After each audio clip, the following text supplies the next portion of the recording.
Hey, what is up guys? I'm Kyle at Fortune. Today we're doing a fun one. We're throwing a rear bumper on the Colorado.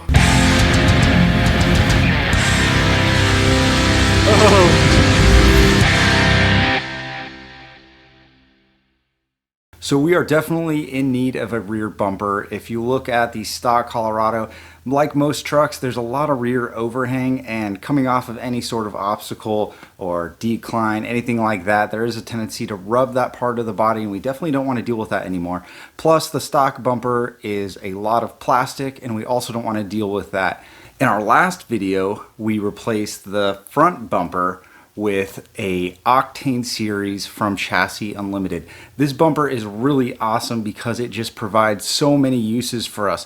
Number one, a ton of clearance. It can hold a winch hidden in there. It has cutouts for 6 3-inch LED light pods. Plus, it also has some shackle hangers. It is kind of an unusual looking bumper, but it's growing on me. I'm starting to really like it.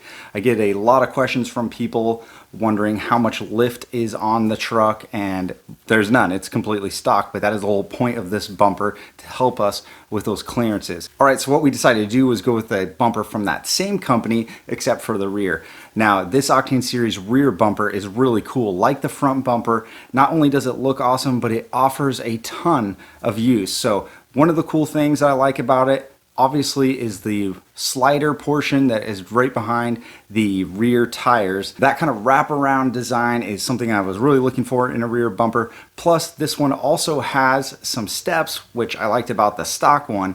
Those are in the corners right there. It also has shackle hangers, and a bonus, it has a receiver hitch built in, and it's kind of a hidden hitch style where the license plate goes over it. So this bumper is 3/16 steel, and it also comes with a textured black powder coat, so you don't have to worry about that. Although if you do want to paint match it to your truck, or you want to paint it yourself, you can order it bare steel, so it's nice to have that option. One downside to this bumper is that it does require you to cut the bottom part of your bed off just after the rear tire.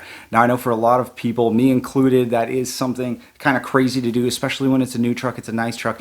You're really getting committed to having this bumper on there, but I've seen the bumper on some other trucks in pictures, and I have a feeling it's something I'm just going to want to keep on there. And I think even if I sold this truck, the next owner would probably like to have this bumper as well. So that is one thing to watch out for if you're thinking about doing this.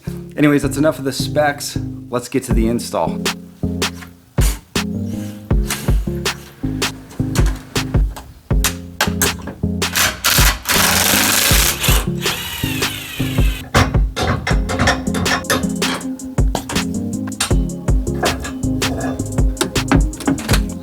All right, so we've got pretty much everything off, and we got the lights pulled out. I snipped all the zip ties holding the license plate lights on there. Next, we need to use a 13/16 socket to get the 4 bumper bolts off. There's 2 on each side.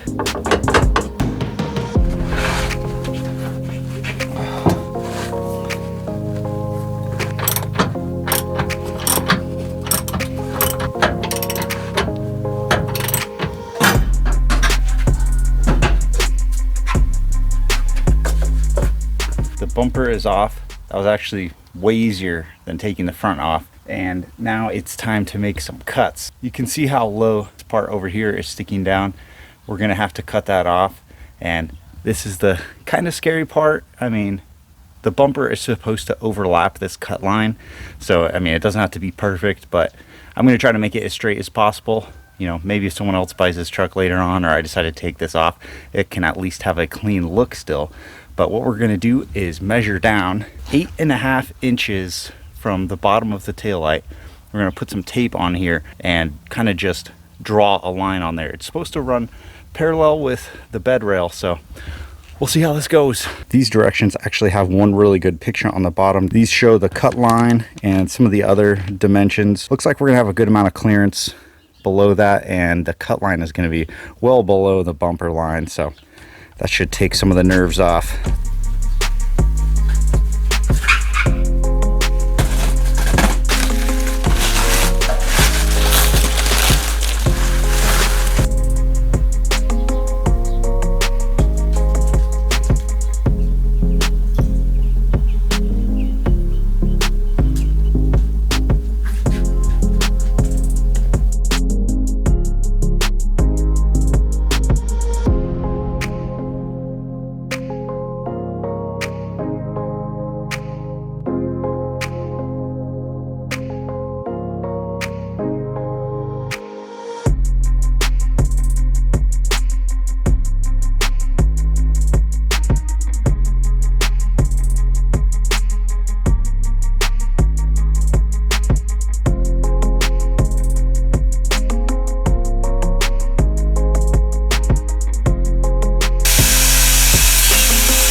All right, so now we have everything cut, everything removed, got some wires hanging down there, got our bare metal painted up with a paint pen. So now it's pretty much time to throw the new bumper up there, bolt it on up, see how it looks.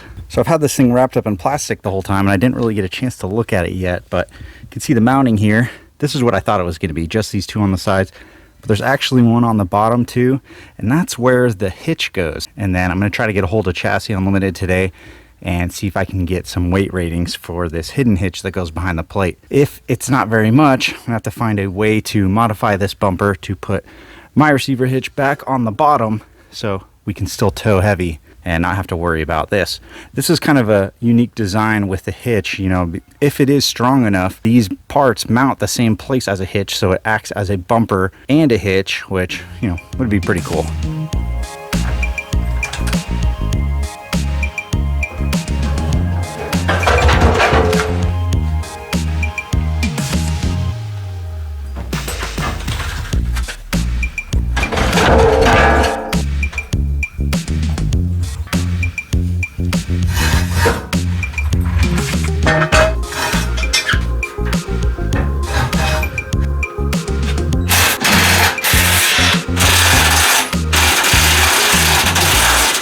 Bumper is mounted on now. Got everything torqued down. We used a 24-inch breaker bar to get everything really tight.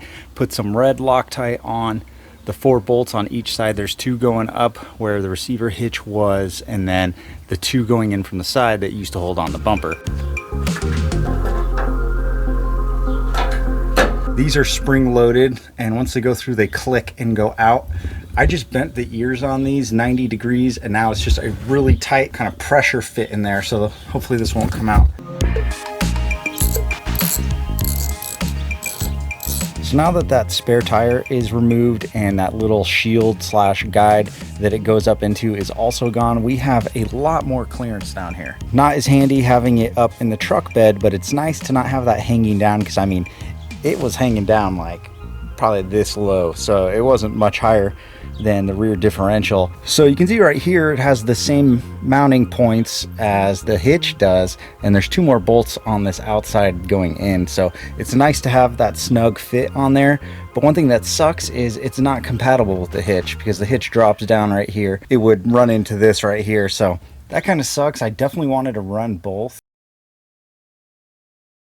Alright guys, so that was the install. It really wasn't that bad. It did take me a little bit longer than I thought, because it's very clear that you need 2 people to install this bumper. If it was like the stock bumper, just that one piece that you had to bolt on, it would be no problem. That kind of clips in around those wheel wells, so you kind of have to go up from the bottom, and then plus you have to miss the leaf spring and the rear shackle, so it is kind of hard to do it. You've seen in my video it is possible to do it by yourself, but definitely don't try it. You saw it took me a couple tries.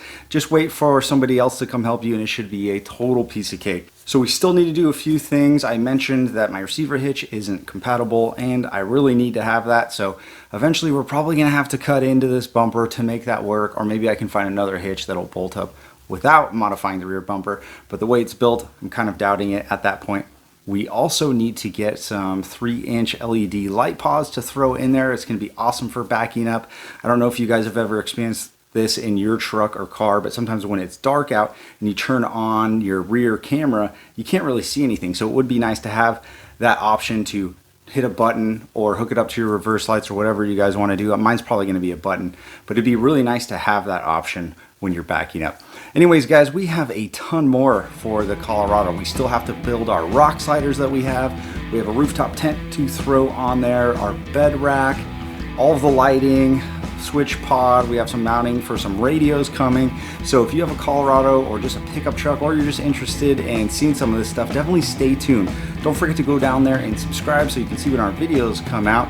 We also have an Instagram page if you want to check that out. Everything is down in the description, so go ahead and look at that. Thanks for watching, guys. See you next time.